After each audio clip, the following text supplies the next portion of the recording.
Hello. Sorry, mic problems. But all is good. All is good. Welcome to the Hotspur Hood. Thanks for joining us here. It's Thursday. No, it's Friday night. Usually on a Thursday we have question time, but it is question time. There are many questions that need answering. You must have just you've just seen the thumbnail. You've just seen today's. I can put it up here actually.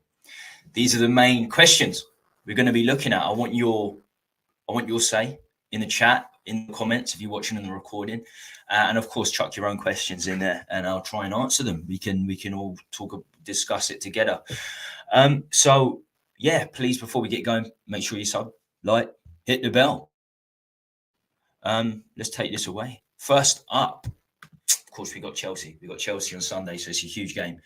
But actually I do want to mention Stephen Featley, Arsenal channel, Arsenal fan, loves his Formula One as well. He's been on my show quite a lot. I've been on his show quite a lot. He's in an induced coma and it looks like he's probably going to pass away in the next 2 days. So big up, Stephen. Love goes out to his friends and family because a lot of people know him. A lot of people in the YouTube community are sort of gathering around gathering together, even though he's an Arsenal fan, to make sure we give our respects, we pay our respects.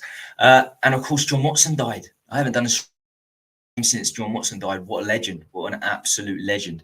So, rest in peace, John Watson. Okay. Let's put this back up because we're going to look at question one. Should Levy stay under new ownership? This is the word on the street. The word on the street. Before we do, I want to say a big hello and welcome to some of the people already in the chat. So we got Mark Swift, hands up if you get a pay rise. I saw this message. I saw this. I saw this topic, I should say, at hand just an hour ago. So Daniel Levy has given himself a wage rise of £500,000. Wonderful. I have to look more into that before I talk about it in detail. But it comes with no surprise, really. Colin, what is happening? Talking ball, yes. How you doing, my friend? Red Devil Studio, Man United fan. What's up? And we got What's the Point in as well. You love the intro. Good man. I love it too. So a lot of people were disappointed I got rid of the saxophone, but I think the synth is banging. I'm glad you enjoy it as well. What's the point? Right. So, yes, let me pull that down now.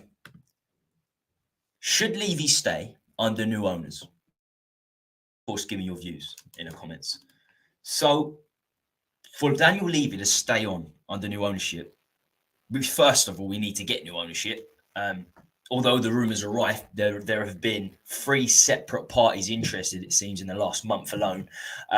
It could all be bollocks, though. Yeah, as we know. It's, smokes and mirrors. It is, football with smoke and mirrors, this club more than any other. So we got to hold our breath. Whatever happens, ENIC will inflate the price. So I think we're a long way from being taken over personally. They said 3.5 million last season was acceptable. The guy that came in last month who runs McLaren and Augsburg, the deal was apparently £3.75 million. I guarantee Levy wants 4 billion. ENIC Levy, they'll want over £4 billion. I would not be surprised in the slightest if that's what they asked for. But back to the point. If we do get new ownership, does Levy stay? No, he cannot stay. He will still be penny pinching like he is now, no matter who's in front of him. When he doesn't spend much at Spurs, it helps him personally. As we can see, he's just giving himself a wage rise, but he owns 30% of ENIC as well. So if he is if he does save the pennies and as I said, penny pinch, it will work in his favour financially, and it does work in his favour. He will still be that penny pinching owner, even with more investment. No new owner in their right mind will keep Levy on. No one. The bad press he's receiving of late. A lot of Spurs fans on the fence. I don't think there are any true Levy-inners. There are probably Levy enablers. A lot of them have turned Levy out now, and everybody knows it.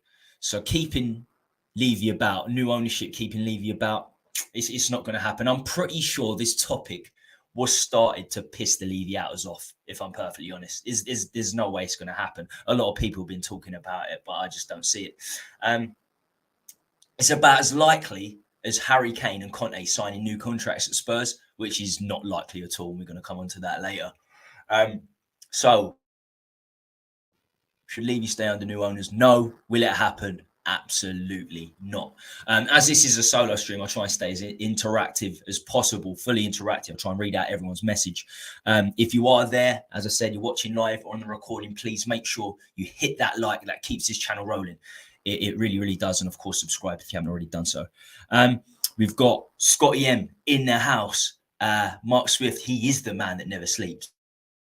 But Mark Swift also here, there, and everywhere in the community. Welcome, chaps. It defeats the whole purpose of getting new owners. Absolutely does. And we know it's not going to happen. It's the rumour mill put in there on Twitter by the Levy and neighbours. We know that's the case.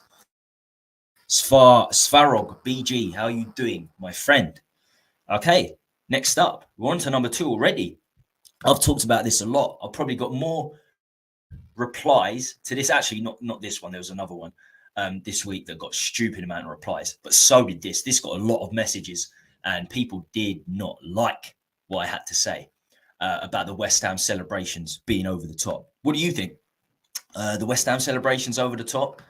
Now, I'm going to give you my full points of view. I talked about it a little on Tuesday when I had guests on, but everybody was giving their opinion. Didn't really get a chance to give my own. I'm the host. That's my job when I'm hosting. Get other people's opinions. I've heard a lot of negative responses to me saying the post-game celebrations were over the top, and there are different points of view in terms of why they felt. Why they disagreed with me, per se. First of all, we can celebrate how we want. Yes, you can. A lot of the Twitter messages and messages back are, we can celebrate how you want. Of course you can celebrate how you want. Of course you can celebrate how you want. Then there's, well, we were pissed, drunk, literally drunk. That's why we went so mad. Again, I'm not stopping you from getting pissed or celebrating. This is to the fans at the stadium. This is what they were saying. This is what the replies consisted of. I'm not telling you not to get pissed. I'm not telling you not to celebrate. I'm explaining what the huge celebrations after the West Ham game, 2-0 with West Ham 18th in the league, implies. What it implies. Not about celebrating in itself. It was just about what it implies. Finally, a lot of the messages were, well, they celebrate loads when they beat us. West Ham celebrate loads when they beat us. That's because they're beneath us. If Dagenham and Redbridge beat us, they're going to celebrate. Doesn't mean we should celebrate if we beat them. We need to make West Ham irrelevant. They should be irrelevant. Having lost twice to Arsenal this season, probably not going to beat Chelsea in either game too, our other London rivals. That's why it's made the West Ham game such a big affair, like a cup final. We celebrated the other day on Sunday, 18th in the league, struggling massively. We celebrated that like we won a cup final, and that's a problem. That to me identifies that this club's going downhill. Back to say the mid 2000s, where we were sort of neck and neck with West Ham. We did celebrate hard because we had no chance against Arsenal. We had no chance against Chelsea. Those days are coming back if we're not careful. Very much coming back. Not just if we lose Conte. I think Conte's gone regardless. We can still cope without Conte. But you lose Kane, and I think we're losing Kane. Yeah, we're going to be celebrating these West Ham wins a lot more often as we did Sunday. And that's a problem for me. Not the celebrating itself.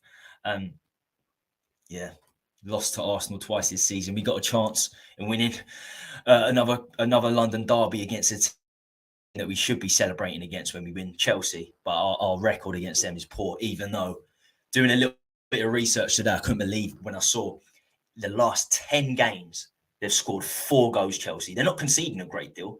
They've got a decent defence. Havertz up front. We should beat them, really. On paper, we should beat them. But, we lost to Leicester a couple of weeks back. Couldn't score against Milan. The West Ham game sort of covers a few cracks. So, yeah, huge game Sunday. I'll give my prediction later and we'll talk about it in a little bit more depth. in a little while. But I don't see it going well, put it that way. I'm usually the more optimistic type when it comes to predictions. I'm usually more optimistic than most.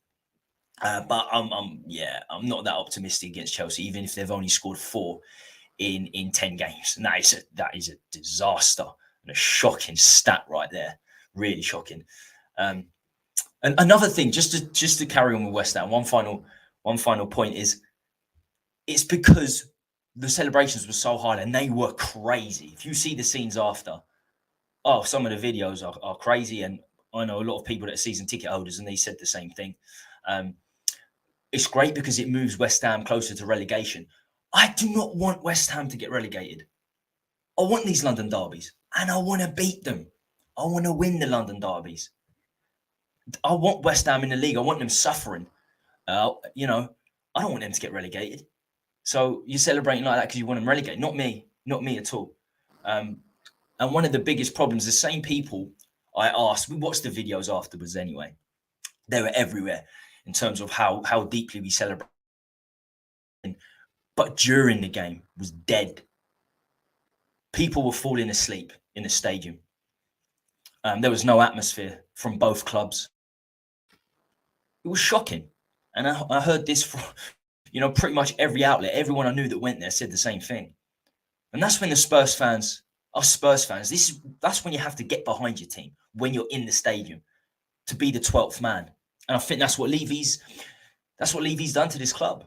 He's taken the aspirations, the ambition of title challenges and winning trophies. He's took that away from this club. That's why we celebrate like this against West Ham. That's why there's no atmosphere in game. We need the atmosphere in the game. It's no good after. The players don't use that. What are the players going to see? The players don't use that. We need to support the team, become 12th man. Post-game. It's different if we beat Chelsea. If we beat Chelsea, I want to see that. I want to see that die-hard support, because then we deserve it. Then we deserve to do it. But West Ham, beneath us. Right. Let's move out of that. That's going to be my last say on the matter. Chatted about it a lot of discussion with people regarding this. Let's see what people are saying. I am actually sleeping right now. Scotty M's half asleep as well. Not just the fans in the stadium the other day, but I've spent so much time on YouTube that I can chat in my sleep. Scotty M. Hello, Svarog. Hello, Scott. I thought you promoted not buy the food and beverages in the stadium. I don't hate West Ham. They're harmless. Exactly. I don't hate them. I want them to stay in the league, whatever happens. Chelsea and Arsenal I dislike. I dislike West Ham as well, but I'm not going to go overboard celebrating that we beat them. We should beat them comfortably. The 18th, and we did beat them comfortably. It was no surprise. Scott, wake up. Mark, wake. Scott, wake up. Wake up. Right. Okay, next up. This is an interesting one because, 3 weeks ago, the transfer window closed. Porro hasn't really done a great deal. So third on the list. I want on question time here. I want to chat about and ask the question to everyone. Should we have signed James Maddison over Porro in January? Of course, I'd imagine there's going to be a lot of hindsight involved here when we look at this. First of all, with this in mind, let's look at the right wing-back situation going into January. Loads of Spurs fans now saying, I knew Emerson was going to come good. No, you didn't. The only ones that did rate Emerson and thought he was going to come good are the ones that just defend every player no matter what. The fans that defend someone like Dyer, who is completely shit, as is Emerson. Blind people, basically. They're the only ones that stuck up for Emerson because he was not good enough. He's a terrible footballer. And sorry to burst people's bubbles, but Emerson is still shit. He played well against West Ham. He had a half-decent game against Man City. We always play well against Man City.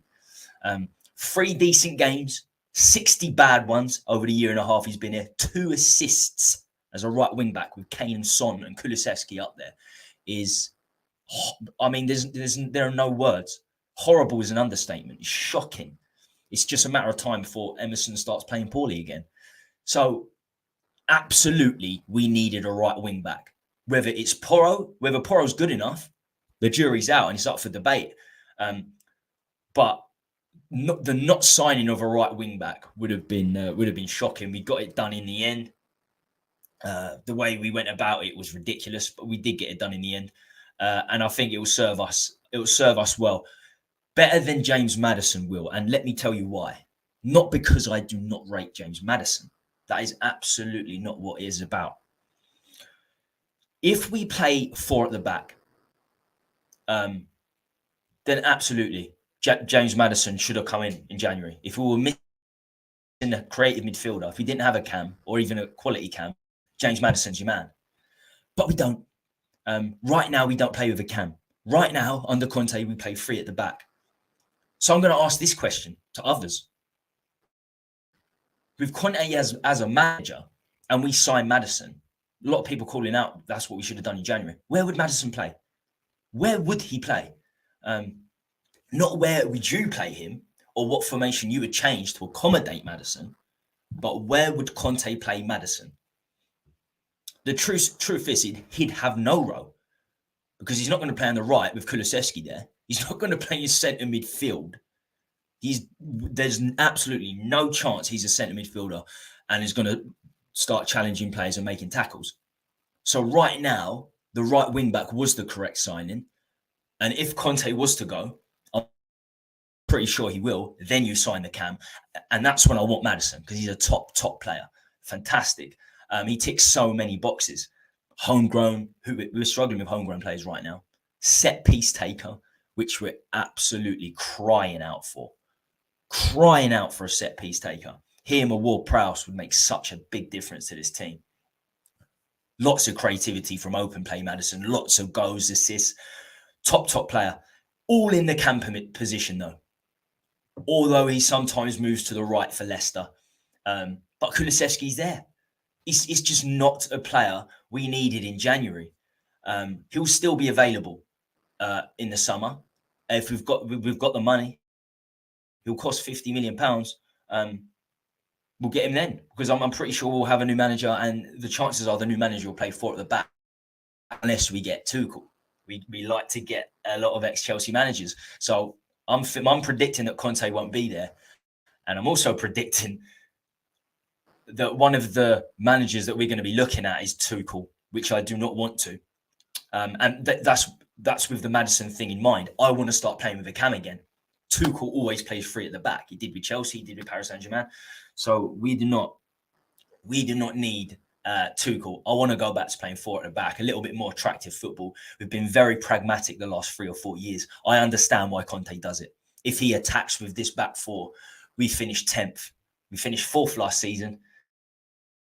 If we attack with that back 4, we finished 10th. The 2 previous seasons without Conte, we finished 6th. We finished 7th. We would have finished 8th or 9th last season if it wasn't for Conte. The football's terrible. And that's why we need a new manager in with fresh ideas that's going to play 4 at the back.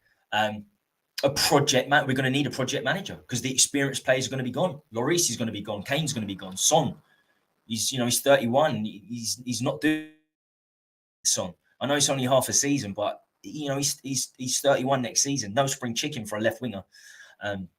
Going to need replacement. So the next manager is going to need to be a project manager with a back 4 for me. As much as I'd like to keep Conte, he's not staying. It's as simple as that. So just to confirm, Emerson will go shit again because he's a terrible footballer. So Porro was the signing we needed. Well, as I said, the jury's out whether Porro's good enough. But a right wing back was needed. And to be fair, Porro was one of the best options we had because we can't attract players from the best leagues in the world. So we have to go to the Dutch league and the Portuguese league and look for the best players from those leagues. We can't attract the best players. We're not guaranteed Champions League football. We got Champions League football for the first time in 3 years last season, which we should never have got. Arsenal fucking threw it away. So we are not, and we paid the worst wages. We pay the worst transfer fees. It's not a place that players want to come to. Spurs is not a place that players want to come to. I can guarantee you, if Romero had better options that summer, he would not have been coming to Spurs after we finished 7th. Absolutely no chance. And that's because we're falling down in the leagues, because we haven't had the investment to keep up with the title challenges we had 15, 16 and 16, 17. It's as simple as that, quite frankly. Before we get the next question up, please make sure you subscribe, hit the like, hit the thumbs up. It really, really does make a difference. On the recording as well, we'll get quite a few people probably watching more on the recording than live. So if you're on there and you haven't subscribed, please do that as well. We're on 14 likes, which is pretty good. We've got about 12, 13 people watching. I really, really appreciate it. And if you haven't liked yet, please do that. And of course, the notification bell notifies you of future content. So we've looked at Maddison and Porro. Next up, we have now this is a sensitive one. This is a sensitive issue for many Spurs fans. I'll put this up there because we're going to look at Udogie next, and a lot of people are not going to like what I've got to say now. They're not going to like what I have to say about Udogie now. So I'm going to run through the comments. Let's have a little look at who is here. Mark Waite's got up. So that's where we were. Let's get to SOF. In your opinion, why are most of the bigger clubs struggling for form? Could it be because they had the most players at the World Cup? City, Liverpool, Spurs, all inconsistent. I don't think it's just tactics. I think putting Spurs and putting City, Liverpool, and Spurs in the same bracket is very foolish. If I'm honest with you, we can't be put in that bracket. We're struggling because we finished 6th and 7th before Conte took over. As I say, he got us into 4th. It was a miracle. We've been struggling for a long, long time. Man City and Liverpool haven't been. They've been the best. They've been the best of the best. They're the ones winning the league title over the last 3 years. Yeah, they're not doing well. Man City, a lot of it is to do with Haaland. The signing of Haaland has changed things. A lot of the old guard are not happy. They've had to change the way they play. They're still up there. They're still top. They're still second. For some reason, we always play well against them, but they're still smashing it. And I'll be surprised if they don't win the league. Now, Liverpool, I hate blaming injuries, but the fact that their replacement for Mane was Diaz, and he's a fantastic player. The 6 months we saw him was fantastic. He got injured. The replacement, the one behind Jota, the one behind Diaz is Jota, also injured. An aging centre midfield as well. So they done poorly in the transfer window. They made some poor moves in terms of not getting centre midfielders in Liverpool. I don't know why they did. Milner, Henderson, they never really replaced Wijnaldum. So they're inconsistent, but I think they're going through a transition period and they're still doing rather well. Liverpool are going to come back. They're going to come back stronger than ever. I'm not sure about Chelsea. I don't think Chelsea might miss out on top 7. We're going to talk about them a little bit later. But sorry, Sof, you cannot put us in the same bracket as Liverpool and City. I'm jealous of Chelsea. I'm jealous of the money they have. The money they have. I'm jealous of their back four. I think their back four is very good. We should have signed Maddison as well as Porro. We needed Porro because Emerson is garbage and has not been good recently, despite fans' illusions. But Scott, where are you going to play Maddison? Where are you going to put him? I need to know this. SOF transition, mate. Yeah, bang on. Old players coming to the end of their time. Young players are waiting to gel. Absolutely. Arsenal have the youngest squad and players. Didn't get a lot of minutes at the World Cup. Oh, I didn't mention the World Cup thing. Would that have had an issue?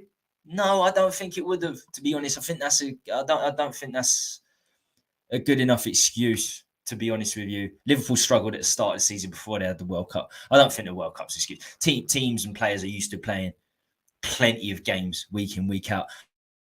And I tell you what, Man City especially, their B team would be in the top 4 in the Premier League. So they can rotate players at will and still be fine. If the World Cup affected a team, it would be Liverpool because they've got a lot of injuries. So if the World Cup affected if you look at Spurs, City, or Liverpool, it would be Liverpool. We had hardly any players that went there, to be honest. And the ones that did were on the bench. But it has a lot to do with Rashford. And they're getting results. A lot has to do with Rashford. Yeah, Man United are coming good. They were always going to come good with the amount of money they have at the helm. And as you say, Arsenal's youngsters. It worries me because these players are going to be around for a long, long time. Saka's 21, Martinelli's 21. Emil Smith-Rowe, we haven't even seen Emil Smith-Rowe this season because he's been injured. He's another Arsenal boy. 21, 22. They've got serious youth on their side. Saliba, 22. Ramsdale, 23, 24. So Arsenal worry me. But we can compete if we do well enough in the transfer market. the only way we're going to do well enough in the transfer market, quite frankly, compete is to get new owners. Maddison, 150 games for Leicester, 91 assist goal contribution. Absolutely. And I love him. I think he's phenomenal. Great set piece taker. But right now, in January, he doesn't fit. He doesn't fit. And we can still get, why can't we sign him in the summer? He's the sort of player that's definitely going to leave Leicester. But will he have better options? That's the problem. Will Maddison have better options? It's very likely he will, because he's that good.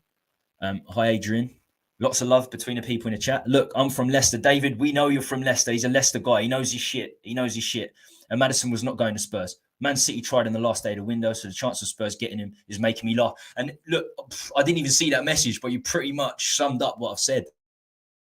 And the quality of Maddison, as you've just put, what's the point, FC, and like you've just said, David, means that there will be bigger teams in for him. It's as simple as that.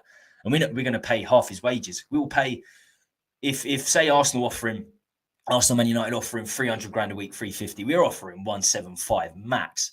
I remember when we were looking at Sadio Mane. He was at the training ground, but the problem was, the reason we didn't go through with the deal is because we didn't want to disrupt the wage bill. This is what Levy come out with. We do not want to disrupt the wage bill, and Mane would be one of the highest earning players if he was to come in at 80 grand a week. So we didn't sign him. Liverpool did. The rest is history. Fantastic, phenomenal player. And that's the same with Maddison. We're not going to give Maddison 300 grand a week because it will disrupt the contracts that we're giving out. Because Kane's only on 200 grand a week somehow. Any other club, he'd be on £500,000. Harry Kane, £500,000 easy. That's how good he is. So we don't pay the wages either. We are not a good proposition for players. We really aren't. We haven't won one trophy in 23 years. If they want money, they're not going to get it. If they want success, they're not going to get it. We're just not a good proposition in any way, shape or form. Giving Dyer a new contract just says everything. But Tony Rodriguez, what's happening? Has that been signed? I don't even want to think about it. I know that was the case in the World Cup. He's going to sign a new 4-year contract. But that's, yeah. I think we knew it was inevitable for some reason. That's how this owner operates. But, I tell you what, I wouldn't be surprised if Dyer's our next captain. If Kane goes, which I think is 90% on Kane goes, Conte's pretty much gone as far as I'm concerned. His contract even runs out in the summer. Dyer could be next in line for the captain's armband. Oh, my. It was sad enough seeing Sanchez put the captain's armband on. The player with the least leadership I've ever seen in the Spurs shirt. And somehow, I think the other week I saw him with the captain's armband on. Dyer as a new club captain. We need a centre-back more than a creative mid. We won't pay over the odds for a top centre-back in Jan now. Gvardiol header against City was nice. Dunked on Diaz. Forget Gvardiol. Completely out of our league for everything I've just said in terms of wages and that sort of thing. But I do agree. And sort of, I don't know how you see what you see us doing in the transfer market in terms of the quality of player we can bring in. But if you think we're going to get someone like Gvardiol in, then I want whatever you're smoking. Maddison for a lot of games had to come in from the left side. Okay. I know he can play on the right as well. Yo, Tony. Hey, David, but he certainly can't play in centre midfield. That's for sure. And that's the only other place he'd play outside of Kulusevski. I think Maddison goes to City. KDB and Silva look on the way out. Also, his injury record wouldn't be a good mix without the medical stuff. I tell you what, Bernardo Silva always looks like he's on the way out, but he somehow stays. Kevin, it would be a big mistake if they were to do that. It really would. I was on Irish Hotspur, True Blue, and got blocked for asking what's a yid. Really? I don't know. We've got some touchy people. We've got some touchy fellow streamers about. I mean, I know a lot of people that don't have a problem with the word yid. In general, even, a lot of Jewish people do not have a problem with the word yid. For asking what the word means, I don't know. It seems a bit harsh, but we don't know what context you're using. Try Blue. Are you being honest when it was simply that question you was asking? All the talk going around about the club being a sectarian club is true. I reckon in 10 years your club is finished due to political sectarianism. Okay. I appreciate fans of opposition clubs being here. Not sure how you found me, but welcome all the same. It's going to be a tough game on Sunday. And of course, Brian, how are you doing? How is Brian? Did you leave it? Oh, I missed this message. I was going to keep this for later. Big up, brother, and to everyone in the chat. Have a great weekend, everyone. And as always, Levy out. Have you heard the news, Brian? Have you heard the news of his wage rise? I'm sure you have. I'm sure you have. A Yid is a homosexual African dolphin. I saw Romero linked to Real Madrid a few days ago. Would be so Spursy to sell him and give Dyer a new contract. This is another thing. I'm not going to talk about it today. As I say, I want to talk about Udogie next. But it's not just who we keep. I keep talking about Kane and Conte. Can we keep them? And it's not just about who we sign. Talking about Maddison, Gvardiol, centre backs, centre mids, everything. But the reality is, we're going to struggle to keep these players. Romero has to be playing Champions League football. He won the World Cup with Argentina. He's going to have a huge attention paid to him by the big boys, by Real Madrid, Barcelona, and Argentine. They love Argentine players in Spain, and PSG love an Argentine. So I wouldn't be surprised if PSG really look at him. So you don't get Champions League. Not only do you struggle to sign players, to bring players in of the quality to chase titles and trophies, but you lose some of your better players. Bentancur, Romero. We're not going to lose Bentancur this summer because he's fucking injured. But Romero easily could happen. I've watched 5 videos of our new Turkish goalkeeper. He's 6'6" and he looks an exciting prospect.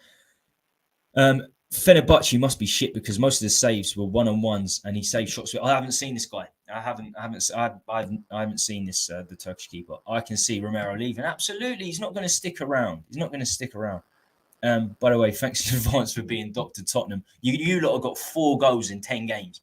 If we lose to you, you haven't scored more than 2 goals in a game for 10 games either. It would be Dr. Tottenham to fucking lose to you lot. It would be.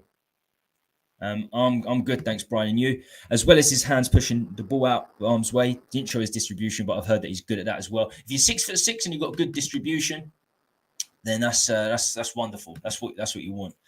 Sort of one of Forster's weakest attributes is his distribution. Let's say 1 no, 2 no, 3 yes, and 4 no yes. Shit Creek. Okay.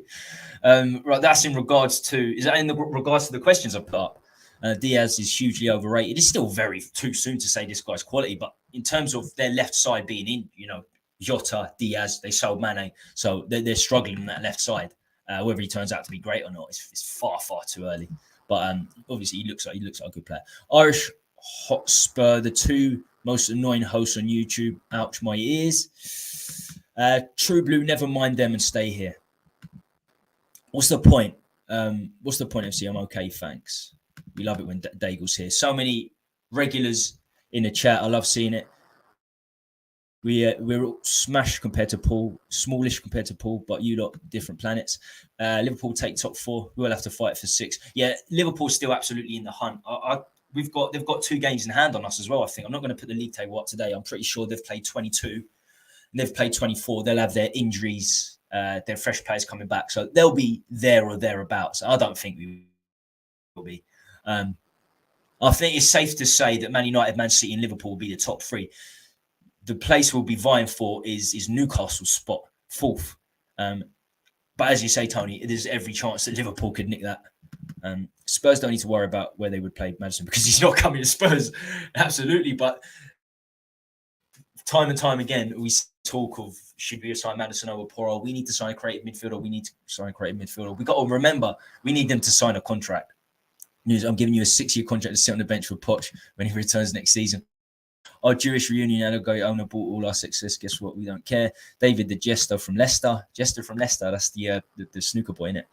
Selby. We don't sign any stars on high wages. Another reason they don't want to come. Don't wait yourself about these Arsenal players. They're seriously not that good. They will fit into the coach's system. But if they fail to win the Prem, then Saka will move on to a far better team. That would be great. It would be because I think that's the guy they build around. They're going to build around Saka. So if a big club can come in for them and they can take him away, that's brilliant. That's what we want to see. He's an Arsenal boy, though. Like Kane's a Spurs boy. I'm not sure he will. Even when the teams come in for him. I hope so. Because I feel like a lot of it is built around Saka. If it gets me into the boardroom and in the same room as Levy, I'm all for it. Russian Jew, Paul. You seem to be getting deep. You seem to be getting deep now, True Blue.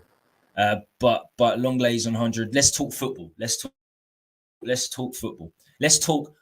What are your injuries coming into this? I want to know about Reece James, True Blue. Is Reece James going to be fit? Because I know he's had his injury problems, and I know he was dropped against Southampton. So is Reece James going to start? Because that's a big issue for us. One of the biggest talking points that I'm going to come on to soon is who are we going to start on the left? So give me some info on Reece James, True Blue. Have a great weekend, Brian. Have a great one. Everybody have a great weekend. I usually do this on a Thursday, so it's not. I don't usually do this approaching the weekend. Your boys took one hell of a beating. I know your fan base. You ain't getting rid of Levy. He's one of your own wing. I hope the next manager isn't Poch. Right, let's keep it true. Let's keep it football related. Because if we do keep it football related, you'll probably still beat us anyway. I hope the next manager isn't Poch. He was a great trainer, made our team the fittest in the league. The big teams are in transition. It's 2 good years. Pep Club, 100%. 100% off. I'm agreeing with everyone in the chat today, which is weird. I probably won't be after what I've got to say about Udogie. We'll see. Maddison is brilliant at controlling the tempo of the game. I laugh at Spurs fans who Kane and Son should leave to win trophies. Then they turn around. Why aren't we buying top players? If you follow their logic, then no top player would touch us. There is a massive contradiction there, and it annoys me. Not as much as the Udogie talk annoys me. Romero, Kane, and Kulusevski will leave. Yeah, more players that will leave. Well, Kulusevski hasn't even signed yet, so Tommy's mentioning Gay Davis having a banging session now. I know I've got in trouble with the animal stuff on my channel before. I can't shake it off. I know we can't get Gvardia. I'm tracking him. Said it recently. I think we should go for Facundo Medina or someone like that. We won't get a top centre back. Bastoni won't come if Conte's out. Bastoni won't come. Yeah, he's not going to come. He didn't come when the Conte was there and got top 4, will he? He's going to have much better suitors, much bigger teams looking at him. Same with Gvardia. We're going to have to look at the 20, 21-year-olds like Hincapi. Ndika would be great, but the word on the grapevine is that Ndika's already signed for Arsenal on a pre-contract. So they've got Gabriel and Saliba who've been fantastic. They're already looking for sort of depth at centre-back. Well, we've got Romero and then Dyer and Davis or Langley, who's going to be gone at the end of the season. They're looking at depth. We haven't got the first team sorted anywhere near sorted. Romero, as he is now, will not be attracting the best teams in Europe because this guy's a liability with his rash tackling and grass stains on his arse. I like this. I like the realness because I like Romero. I like some of the stuff he does even when the ball isn't in play. It is funky and it is uplifting, ripping people's hair out and that sort of thing on Instagram. But he is rash. He is overly rash and he's terrible in the air. So much improvement's needed. He is our best centre-back, I would say, but he really does need to improve. And not enough people say it. It depends if Skip and Sarr can excel. I like them both. I've said for a long time I'm a big Skip fan. Anybody who watches these channels will know that I think Skip's going to be very good. He's been so unlucky with injury. Liverpool's 2 games in hand are against Arsenal City. We played both twice. They could win, draw. Yeah, well, no, I wasn't aware that their 2 games in hand are against those 2 boys. So that certainly stands in good stead. Not that we ever use top 4 to sign top 4 players, but as I said, we might need top 4 simply to keep hold of the Romeros and the Bentancurs if the big boys do come in. Arsenal fans were saying the same about our young players a few years ago. We hope they leave. Yeah, we need Saka to go. It's bad that we're relying on teams to come in to sign players off our rivals rather than looking at our own players saying, well, these boys are going to be good in 4 or 5 years' time. The young players we have, certainly, we don't have young attacking players, especially not from the academy. So hopefully I want to see a little bit more from Dane Scarlett. I don't think he's, pulling trees up at Portsmouth. I think he got 3 or 4 goals. But we need to see, I want to see a nice young attacking mid come from the youth academy like Saka, like Smith Rowe. Devine could be that. Is better as central centre-back. Yes, I agree. Middle centre-back. I said it for a long time. I'd take Langley middle centre-back, Davis left centre-back, Perisic left wing-back. I'm agreeing with everyone for once. It's very rare. Langley isn't he's on 200 grand a week. Fucking hell, I didn't realise on 200 grand a week. Does make sense because he played before he came. He played 160 games for Barcelona in his 4 or 5 years there. So he plays a lot of games. The last season, I think a lot of them are sub appearances, but started a lot of games. So Langley had good pedigree. I'm happy with the Langley signing as long as we got a quality middle centre back in, but we didn't. So I'm not happy with the signing overall. He's a decent player, and he won't be at Spurs next season. We know he won't because there's no optional fee. That keeps you going. Reece is 50-50 apparently, but unlikely to start away to Spurs. So he's still coming back from injury. Isn't that Polish guy left-footed that Arsenal signed? Oh yeah, Kawiel. I haven't seen him linked to Ndika. I thought he was going to Barca. A lot of the Arsenal fans were talking about it. And I just want to say, people that weren't here at the start of the stream, if you know Stephen Featley, I've had him on my channel a few times. I think I'm going to get a stream together with a few Arsenal fans. Looks like he's in an induced coma. He's on his last legs, quite frankly. Stephen Featley, 27 years old. He's had 6 liver transplants, and I want to get something out there for Stephen Featley. And he was one of the guys that was telling me about the Ndika signing. It looks like he's gonna pass away shortly. So if you have seen him, I'm sure you have, because he's a lovely chap. And yeah, my heart goes out to him and his family. A good guy. But it wouldn't surprise me if they got Kawiel and a 4th centre back while we're just sitting there with nothing. And he's on 200 grand a week. Are you sure? It wouldn't surprise me because he plays for Barcelona. That wouldn't surprise me, to be honest. All Polish men have 2 left feet, other than Lewandowski. Romero looked quality, didn't he? But after a few months, he's set. Aerially, he is weak. And I'm not saying this as Mr. Hindsight, Captain Hindsight, after the AC Milan game. I said it time and time again. He has got to improve aerially. How many headers do you see Romero win attacking corners? I think he won 1 against West Ham, actually. That's the first one I've seen him win in ages. He's got to improve. And he is overly aggressive, but I do feel sorry for Romero as well. He's got Emerson to his right and Dyer as middle centre back. He's never not played with Dyer. So he's definitely the only centre back I would certainly keep out of the 6 we currently have. Yeah, he's got his weaknesses for sure, Romero.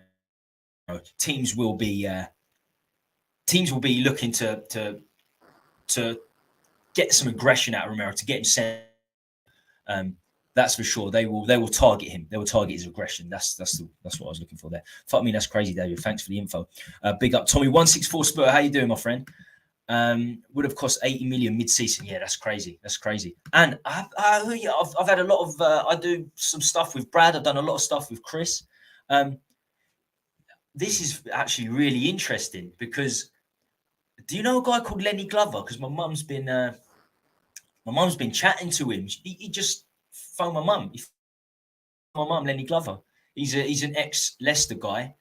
David probably knows him as well. Like one of the ex-Leicester greats. I wasn't aware who he is. And my mum and her partner have been, meeting up with him, having drinks and all sorts. So he just rang my mum. So if you need Lenny Glover on your stream, give me a shout. I was looking him up. He's one of the greatest ever Leicester players and one of the greatest players to have never got an England cap. Random, I know, very, very random. But I've probably seen you before. As I said, I do a lot with Leicester and Chris. Big up Stephen, man. Yeah, big up Stephen. Great chap, great lad. He'll be a big miss. He'll be a very big miss, Stephen. Really, really good guy. Hey, 27 years old as well. Crazy. Puts life into perspective. It really, really does put life into perspective. Make the most of the days you have. What's the point? FC, hi mate. Longley isn't worth 20 grand a week. I think he's decent. I think he's good for now. I certainly wouldn't want him as a permanent signing. Absolutely no chance. Super stick. Thank you ever so much. 164 Spur. Very, very generous. Thank you. I never try to ask for any money, but it's good. It covers the YouTube costs and the Canva. So I really, really appreciate it. So it supports the channel. So thank you very much. Always a big part of the community. Always on plenty of shows. So I really, really appreciate it. All good here. And can we hear your thoughts on Udogie? I'm curious if we have similar concerns. Right, let's get to it. There's quite a few people in the chat. So yeah, let's get to it. Will Udogie be a star? So here we go. Now, this isn't just about Udogie. My problem with Udogie is the same sort of mindset and opinion I have on a lot of the players that Spurs sign young. But we do go over the top. Over the top. Apparently, there are many Spurs fans who know how good Udogie is. So, in effect, there's a lot of fans watching Udinese in the Serie A. I've got a question. It could be this is a rhetorical question in many ways, because I know what the answer is going to be. How many of these so-called massive Udogie fans have ever seen him play? And this is a question I have. If you have, name 3 or 4 players. I'm going to clip this and put it on Twitter. Name 3 or 4 other Udinese players. Name their manager. Name the formation they play, because I can guarantee these people that think Udogie is going to come straight in and be a world-class left-back haven't got a clue, haven't got the foggiest. It's crazy. And don't tell me you know because of highlight reels and stats. Brian Gill looked great on highlight reels. He looked like Johan Cruyff on highlight reels. That's the definition of the word. You see the highlights, the best parts of a player. Of course they're going to look good. Don't tell me you know Udogie's going to be great because of a highlight reel. What's most annoying with this situation, and I've seen with youngsters in the past that we've signed, is the potential lineups of next season. We know our defence needs a complete change, a complete reinforcement surge. And then every single one I see, a lot of the predicted lineups that fans want next season have Udogie at left back, like they watch the guy play. My dream defence next season, Bastoni, Gvardiol and Udogie. Like, he hasn't even had an international cap for Italy. Italy are horrible. Everybody wants to claim they're a scout. Let the boy breathe, because I don't think he's going to come straight in and bring it. And it's not his fault. He's still very young. He's 21, 22, playing for Udinese without an international cap. It's a mid-table Serie A side. These people have not seen him play. A lot of fellow YouTubers, a lot of fellow streamers, I see saying this sort of, Udogie's going to be great. He's going to be brilliant. The same ones that said it about Spence, Sessegnon in the past. Let's keep it real. Me included, I'm not going to sit here and say, these are Udogie's strengths. These are not Udogie's strengths. I'll probably watch more Serie A than some. Outside, I don't watch La Liga or Bundesliga, so I'll watch a little bit of Serie A. Obviously, I've kept tabs on him a little bit. I've seen him play 2 games this season, and he looked okay. He looks strong. He looks quick. But remember, it's the Serie A.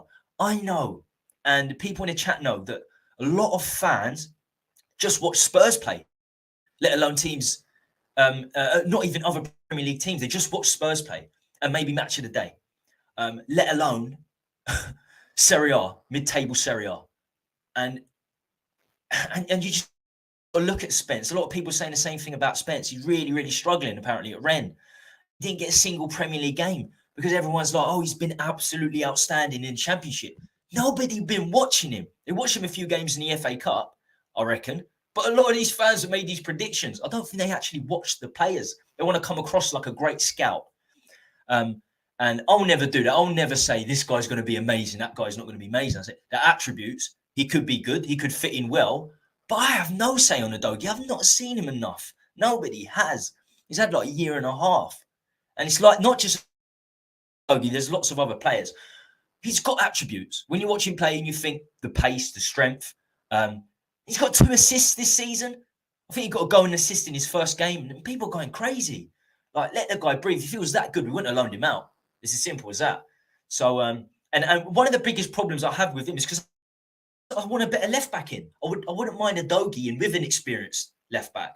But if we're putting all our eggs in one basket and saying Udogie's going to be absolutely outstanding next season because he's done okay for Udinese, that's where I have a problem. That's where I have a big problem. And for those of you that have seen him play, he plays left wing back. Conte's not going to be here next season, so he's not a left wing back. He's going to have to adapt to left back as well. It's not much of an adaptation, but he's still going to have to adapt. Different league, team chasing the Champions League. Of course, he's going to get every game for Udinese. He's Udinese, so it's a big jump. And even if he doesn't hit it straight away, give the boy time. Give the boy time. Put so much pressure on him. So much pressure on these players. We need a 30, 40 million left back ready to go, and maybe Udogie behind him. But to throw everything at Udogie and say this guy's going to be absolutely amazing is crazy talk. It's just guesswork. It's as simple as that. Complete and utter guesswork. People didn't even know Kulusevski and Bentancur. They were big shots. They played for the most supported club in the Serie A. They didn't know who Kulu and Bentancur was, a lot of people.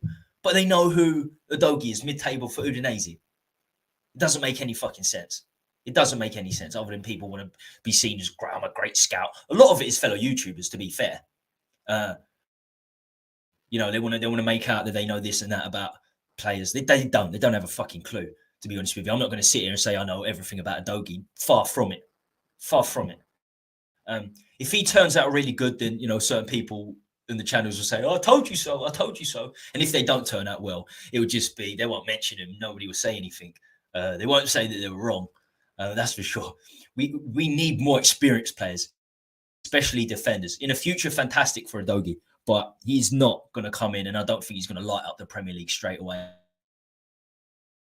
The fans are putting on these young players, and the pressure that's not being put on Levy to sign more experienced players by saying that this £15 million boy is going to come in and kill it straight from the off.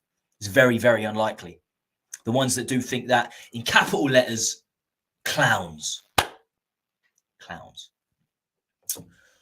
That's my rant with Udogie. And as I said, it's not just Udogie's players. Spence, Sessegnon, Jack Clark. We've seen it time and time again, and it hasn't worked out. It just hasn't worked out at all.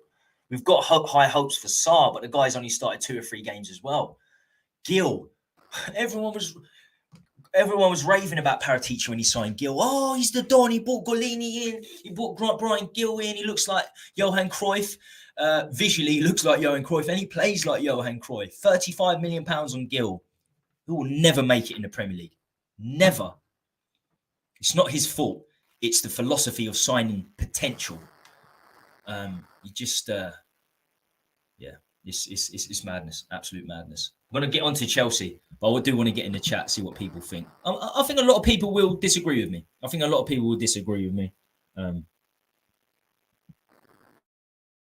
Old winger for us. Udogie looks like a super player. That's one. Can we hear your thoughts on? Oh, right. That's 6'4". Udogie looks like a super player, but who's telling you he looks like a super player? What's the point? Have you been watching him?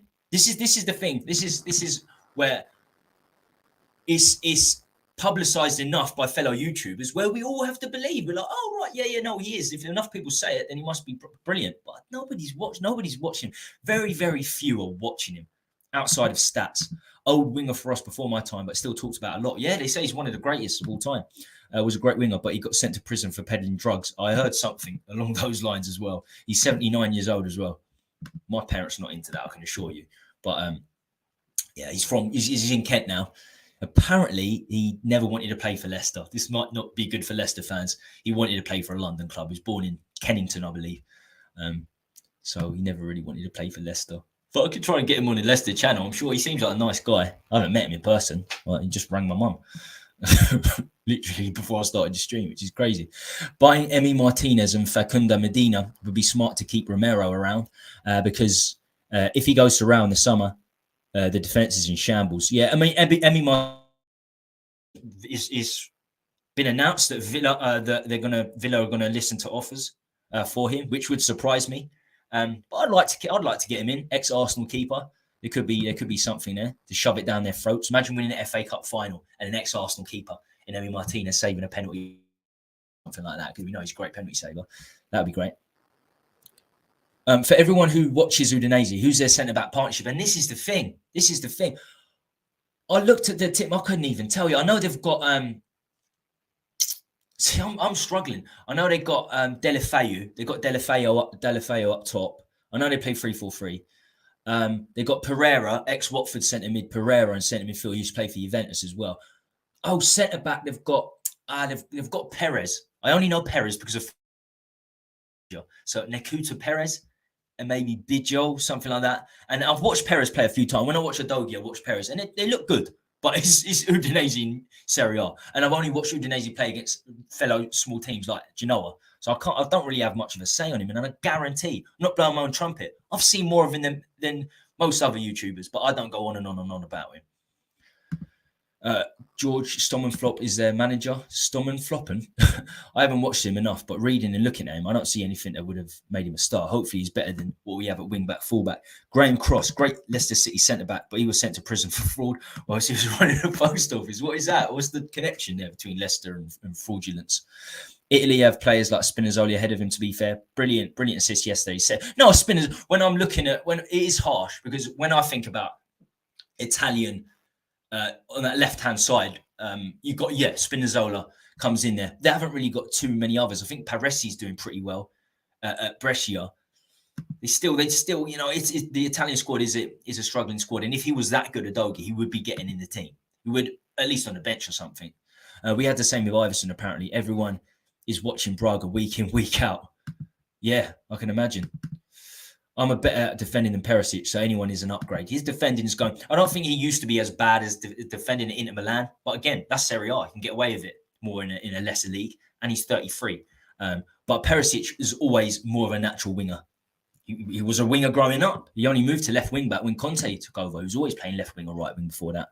Gil was actually good last night, though. I didn't watch.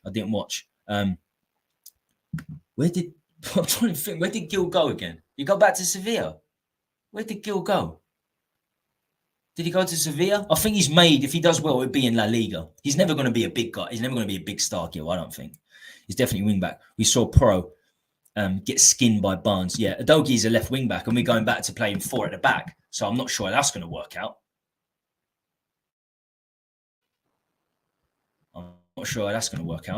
Spurs will go back to a 4 next season with a new coach. Absolutely, unless they get Tuchel and he'll go 3 at the back. But to be fair, a lot of coaches start 3 at the back, especially in the Championship. The only 2 leagues I watch outside the Premier League are the Championship and Serie A. If you ask me about Liga, La Liga and Bundesliga, I couldn't tell you anything. Couldn't tell you a single thing.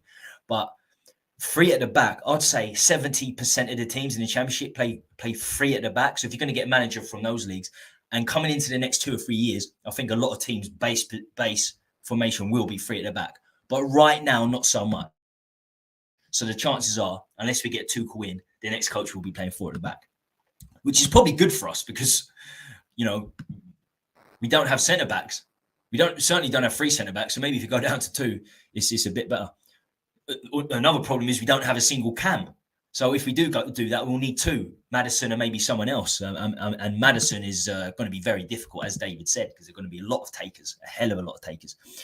Everybody wasn't drooling over Gil. Only the pre-puberty Spurs fans. £35 million. £35 million.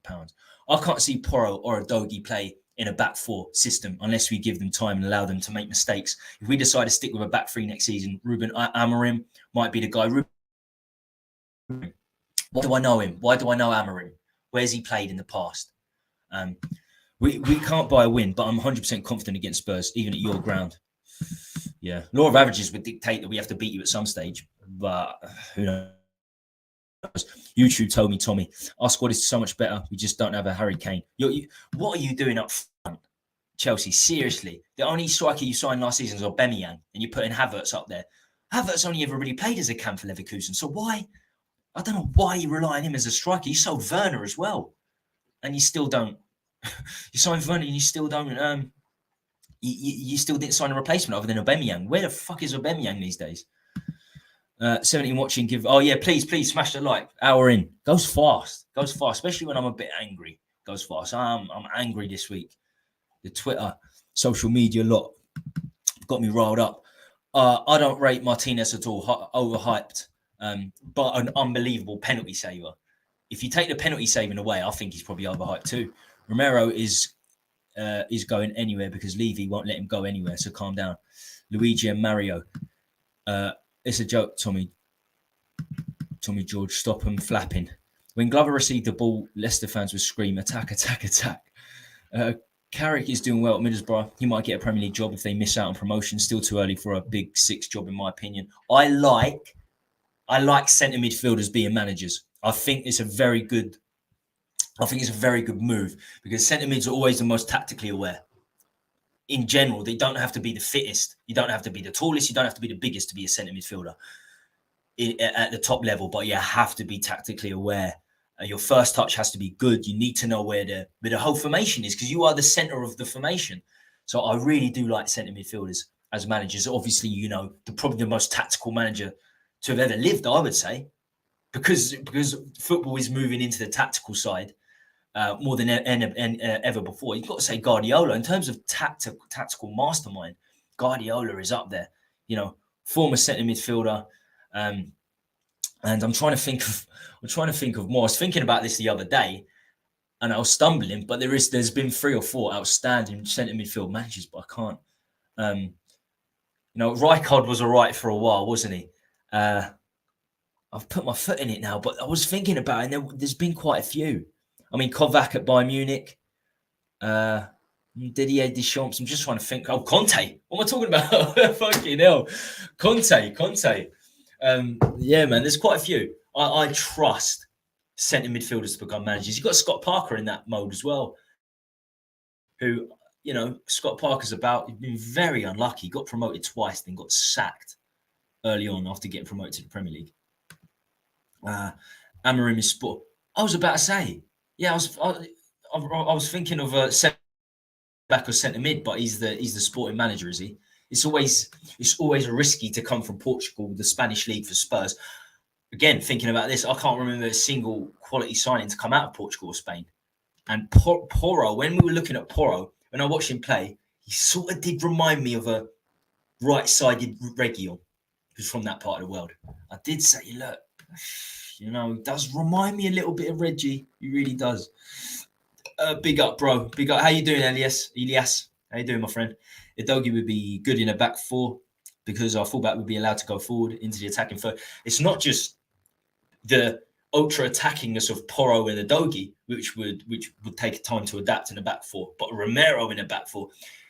I used to do on a Monday after the weekend's games, I used to do these screenshots of the defense because I'm always interested about the defense, the line, how it's going. I used to do freelance scouting on the defense. So, and then when Romero first came in, I looked at him and his positioning was bad. He was overly aggressive as in a back 4 as a centre back. Now we know he can play there because Argentina won the World Cup with Romero in a back 4. But to play week in, week out in the Premier League, Romero would have some adjusting to do to fit in a 2 centre-back system. He's actually pretty perfect for a 3 centre-back position, and he showed it at Atalanta as well, where he made his name. Very, very good in a 3 centre-back system. I do worry about Romero. If he just has one partner next to him, then you've got Porro, an attacking right back. You know, it's definitely a worry. It's got to be a worry. And Dyer is shocking in a 4. Because he doesn't have anyone to sort of fall back on, Dyer. He's really, really bad in a back 4. But he could be our captain next year, Eric Dyer. I don't think Kane's going to be there. I don't think Lloris is going to be there. It's as simple as that. But what have is a lot of time and grace, but he's useless 90% of the time. He's your front man, isn't he? He's your front man. That's why I'm confident against you boys. I'm not confident. I'll show you what I'm not confident in a minute. But if there is a way we win, it's because of your lack of attack. 4 goals in 10 games for Chelsea. There's something wrong up top. Big up, Tommy. Arteta, Xavi, Alonso's all midfielders and managers. Yeah, centre midfielders. I think Xavi's going to be good. Alonso's at Leverkusen now, isn't he? I think he's going to be good. Big up, Tommy. Yes, Terry, what's happening, my friend? I'm doing good. Just relaxing a little after a busy week. Relax, put your feet up and get ready to lose to Chelsea.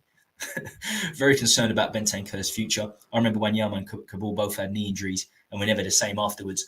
Wanyama was a big one. That was a bad one because he showed Eric Dyer up, Wanyama, in the season that he was there and he was fully fit. He took Eric Dyer's position next to Dembele behind Eriksen in front of Jan and Toby and showed what we could be. When Wanyama was in that team, that was the best Spurs team I've ever seen in the Premier League era.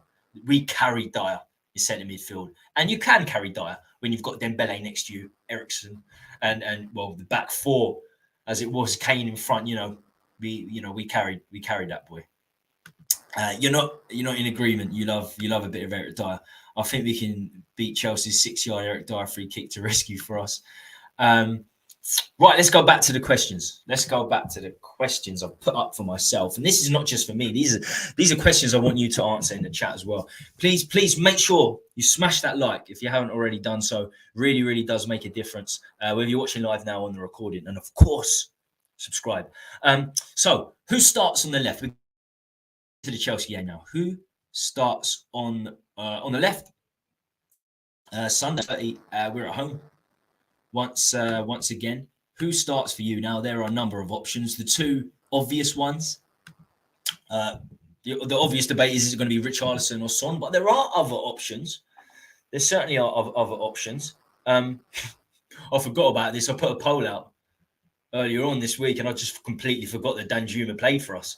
So you could put Danjuma there. He's a naturally sided left winger. But one that is interesting is Perisic on the left wing, because he is more of a left winger. As you know, as David said a minute ago, he can't really defend. So, and the majority of his career he plays as a left winger. So it's not a viable option. You know, Richarlison and Son are going to be there. But you know, stranger things have happened. We could keep Ben Davies at left back. I hope, as good as Ben Davies was against West Ham, you know, most wing backs look like Roberto Carlos and Cafu against West Ham. I want Perisic to go back to left wing back. And personally, I want Son. And I think I'm going against the grain, because I was shocked when I saw a few polls that had Richarlison come out on top. 62%, 63% of the Spurs fan base wanting Richarlison in on the left on Sunday, which did surprise me. And I'm not sure what people in the chat think. Get in the chat, tell me what you think. Who do you have on the left side? Why I would put Son in is he's had a physical rest. He hasn't played for 10 days other than the sub appearance. He's had a mental rest, which I think is always important for Son. He seems like a very mentally, when he's going, mentally he's magnificent. You can see that he's full of confidence and he will score goals. But when it's going the other direction, he really struggles. So he needed a rest physically, but mentally, I think he needed a rest. He come back in and scored a goal. It can only be good for him. It's a no-brainer for me. It's a no-brainer. I'm one of the few that actually rates Richie too. The arguments for Son is that, okay, we keep him on the bench because he's scoring when he comes off the bench. No, not for me. That's rubbish. You start your best option. And against Chelsea, with Son scoring, having that rest, and quite frankly, Richarlison not taking months. As we said, at West Ham back four is poor, 18th in the league for a reason. And he didn't really do much, Richarlison. And it's unfair on him a little because he's hardly started games. But as I said, look, if you know, I'm answering my own question, who am I going to start on the left? It's Son all day long. It really is. It's Son all day long for me. Really surprised by the poll that said 67%. 67% went with Richarlison. I'm quite surprised at that. I kind of get it. But a lot of it is down to, I don't know if the Chelsea chat, True Blue, is still in the chat. But a lot of it comes down to whether Reece James is fit, because I rate Reece James very highly. He's not doing that well at Chelsea at the moment, but that's because of his injuries. That's because he come back from injury and his form's not been there, because he was actually dropped for Chelsea-Southampton game. Rest, they say. Which sort of makes sense if you've had loads of injuries. But I would hope that we'd have Azpilicueta. I hope he's getting on, and Son and Richarlison would be a lot. I think we'd find a lot more joy against him than we would Reece James. So our joy down the left wing depends on who starts for Chelsea. And regardless of who starts there, Azpilicueta or Reece James, I'm starting Son. All day long, I'm starting Son. Richarlison actually looked really good off the bench in the first 7 or 8 games of the season.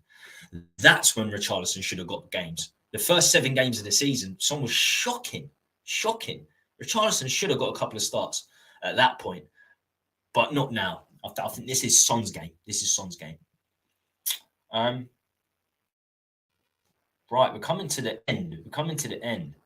We've got 2 more questions I want to get out there.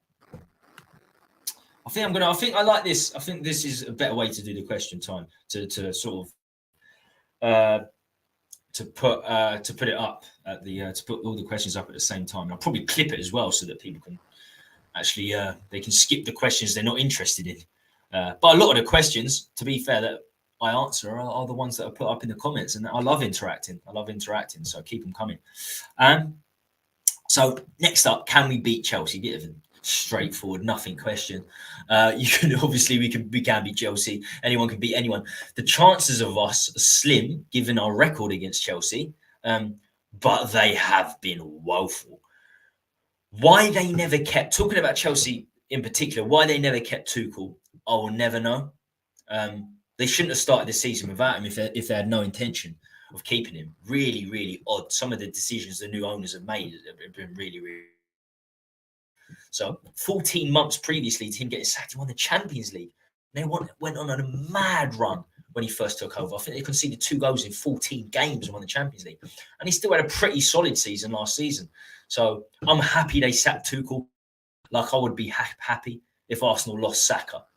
Because for me, I would rather they have Potter in charge than Tuchel. So he's had a very difficult job, Potter, integrating a lot of players. I know a lot of Spurs fans wanted Potter in as the next manager. I think he would have been better equipped to be our manager, especially next season, because you're not going to have much money to work with. I don't think we're going to lose some of our most experienced players. So I don't think he's equipped well for Chelsea. I'm certainly happy they sat Tuchel. Their recent form has been horrific. 4 goals scored in 10 games. I couldn't believe my eyes when I saw that. Like sacking Tuchel. Why have they not signed a proper striker? Havertz is an attacking mid who plays here every week. Only signing Aubameyang, as I've already said, is very odd. We don't do well against sides that play like for like. We don't do well against a back three. Potter started with a back three, it seemed, for a lot of the season, and he sort of reverted to a 4, which works in our favour as well. As I said, we saw AC Milan play a 3 as well, and we struggled to create chances against AC Milan. They beat us 1-0, and Milan were there for the taking. They've been in poor form. So we don't play well against a back 3. The fact that Chelsea have gone to a back 4 under Potter definitely serves us well. So can we beat Chelsea? Absolutely we can. I'm not sure about the Conte situation. Is he going to be there? Is Conte going to be there? Not that it really matters a great deal. The West Ham game for us covered a few cracks for sure, as a win usually does. Because remember, we lost to Leicester 4-1 the week before, and as I said, the Milan game didn't go great. We didn't score a goal against Milan. The game after that, so West Ham game covered a few cracks. We got a bad history with Chelsea. As awful as they've been, though, I mentioned at the start of the stream, I'm not keen on this over-celebrating a victory against West Ham, but this is where we should be celebrating. This is where I want it to go off after the game. If we beat Chelsea, that's when I want to see the post-celebrations. More importantly, like the West Ham game, I want to see the celebrations on the pitch. Fans, let's become the 12th man. Let's not just celebrate after we've won. Let's become the 12th man. And it's very difficult. As I said, Levy's taking the ambition out of the fans. He's killing the fans with what he's doing in the transfer window. So I don't blame the fans, but I hope Sunday evening I want to see those scenes like we saw against West Ham, but against Chelsea it will be a huge win if we can oust them. If we win, I think this is key as we finish above Chelsea if we beat them, because they will come good at some stage. I think once Potter gets sacked, I think Potter will get sacked. We could sack him if we beat them. I think he might be sacked. So they will come good at some point, but not like Liverpool. Liverpool will be in and about top 4. I think Chelsea at best this season, even if they come good, would be around 7th. So we need to finish above Chelsea. That is for sure. So that's can we beat Chelsea? Final one is what are the options? The final question today on this list anyway. What are the options if Kane and Conte leave? Okay, let's get back in the chats. See what people are saying. We was with Elias. I love Eric Dyer. Really loves Eric Dyer. Dyer getting a new contract is an absolute joke. He's the one player that absolutely needs moved out in the summer. Time to move on. Get ready, Terry, because he's going to be our new captain. I'm fucking telling you now. He's going to be our new club captain. Don't be too confident against Chelsea. They may not have scored lots of goals, but they are creating a hatful of chances, and they've got a strong defence. They do have a strong defence. And Son is still nowhere near. I mean, outside Kane, we don't have a prolific attacker outside of Kane. So, and Chelsea do have a pretty strong defence. Eric is sexy. Richarlison over Son. You're going to put Richarlison over Son. Okay, I think the same team starts. Richie, so you're going to put Richie left. See, this surprises me. Stellini said today that Sonny isn't 100%. That would make sense. If that's the case, that would certainly make sense. Is Dr. Tottenham going to show up to the office on Sunday? I'm usually optimistic. People that, when I used to do preview shows, and when I do previews on other people's channel, I'm usually one of the optimistic, but I think we're going to lose this game. I think we're going to lose this. Why are people saying Davies had a good game against West Ham? He passed the ball sideways 10 yards, but his crossing was woeful. His crosses ended up in row 8. He had a better game than he usually does, and he was attacking more than I've ever seen him. But yeah, I don't think he was particularly great. But even that move wouldn't have happened against a top 10 team where Davies ran through, passed it to Emerson scored. That's not happening against a top 10 team. The only reason that happened because they're struggling in the bottom 3. So for me, Ben Davies goes left centre back. Or you could put Longley there. Well, actually, as I said earlier, I'd put Ben Davies left centre back. As Tony Rodriguez says, Longley middle centre back because I just don't want Dyer anywhere near the team. Perisic back at left wing back, Son on the left wing. But it's very divisive. There's a good debate to be had whether Son or Richarlison starts. Son off the bench. Reece James is a physical right back and has pace. I think Richie will give him a physical battle. Sonny can't hold the ball up as well. Bring Son in when James is tiring. So yeah, it does matter. It does matter who we play against because Reece James is fantastic going forward as well. And we know Richarlison, he's younger. He's like 6 years younger, and he's always got a bit of edge to him, Richarlison. So he will be willing to go back more than Son. So that will, when the lineups are announced, whether Azpilicueta or Reece James line up will make a big difference. Son starts for me. He's not a winger. He's just not effective on the wings. He's a true number 9. He is. I disagree with that, Terry, because he was a left winger for Everton all the time. When we signed him, he was a left winger for Everton. The final season, he was at Everton, not so much because Calvert-Lewin was injured, but the 2 previous seasons where he scored 13 goals, he was a left winger, predominantly a left winger for Everton. I know he plays up front for Brazil. That's because he's not going to go on the left with Vinicius Junior there. I actually do think it's his best position, Richarlison. But look, if it is, we know why he's not playing there for Spurs. Number 9 could be his best position because there's someone a little bit better in front of him. Azpilicueta is out, is he? Okay, so it probably is going to be Reece James, whatever happens. Son all day long. Yes, we can. Richarlison is the biggest waste of money at Spurs for decades.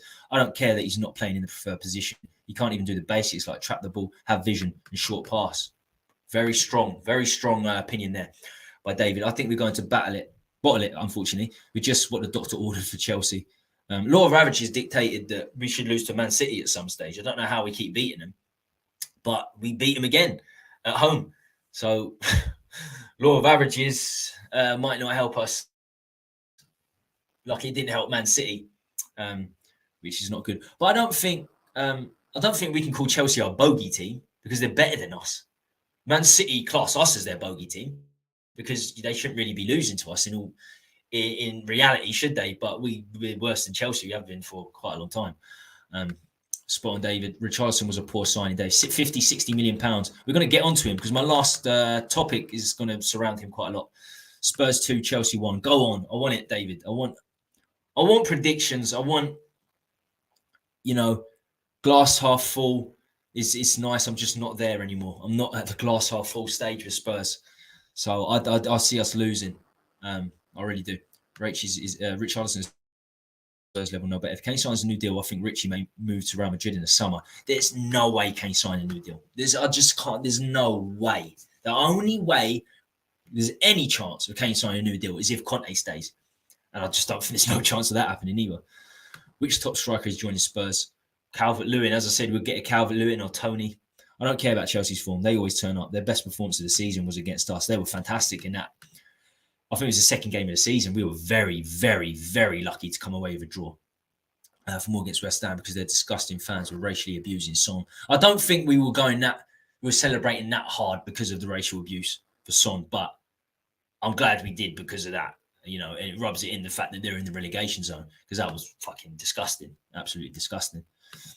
I don't know about Potter, to be honest. Earlier this season, Liverpool had won away from home. They came to our house and beat us. I could see Dyer make a big mistake. Do you know the thing with Dyer is people talk about mistakes. A lot of what he does is not a clear mistake. He doesn't engage in tackles. So you can't even see the mistake he's making. His mistake, the biggest mistake Dyer makes time and time again is his positioning. And stats don't pick that up. Statistics don't pick those up as mistakes. But defending is all about positioning. 90% of defending is about position. If you get your positioning right, you don't need to make tackles. You don't need to make slide tackles. It's a huge, huge part of the game. We have an amazing squad and ambitious ownership. What do you get? Yeah. The second part is definitely true. Second part. What's happened with Mudryk? You've got an ex-Spurs boy in Madueke. What do you make of them? What do you make of those two? You give them like 8-year contracts and shit. It's crazy. Thiago Silva's kept Kane quiet in most of their matchups. If Kane can't get on a ball and we don't have creativity, and apparently it's not good to sign players in their. I think Chelsea signed Thiago Silva when he was 34, 35. They're the sort of players we should have been focusing on with Jose and Conte at the helm, but we just didn't. We got Perisic, is the only older player we got. The rest of them are just going for youth, pretty much. Thiago Silva has shown people that you can still be in your mid-30s and bring it. It's been magnificent, absolutely outstanding. I totally disagree that Højbjerg pass would have opened up any team, but nobody is even talking about that pass. It's a good pass, but it's a pass against West Ham, you know. But I'm a big fan. I am a big fan of Højbjerg, and I think he does deserve more respect for what he's offering in the final third, because we've seen him assists and goals in the final third. I think he's better than people give him credit for. But I'm not going to go mad about one pass against West Ham. 2-0 to the Chelsea. I'm glass half full, but the trouble is mine has a hole in the bottom. Yes. We need to patch that hole up somehow. I don't think it's going to happen. However, Richarlison plays very well for Brazil, who play tiki-taka. Dyer has weak awareness, anticipation, very, very poor awareness. Watching RM the other night, how great would Kane be on that side? Watching RM the other night, how great would Kane be on that side? Spraying passes to Vinny in behind. On the right wing, but he could go there and win a few titles in Champions League. Watching, Real Madrid, what am I talking about? How great would Kane be in that side? Spraying passes to Vinny in behind, yeah, it would be unbelievable. It would be insanity, wouldn't it? And he's not going anywhere else in La Liga other than Real Madrid. I think I remember hearing like 5-6 years ago, he said the only club I'll leave Spurs for in a not too distant future is Real Madrid. So he'll be on their hit list, and I'm sure he will definitely go there.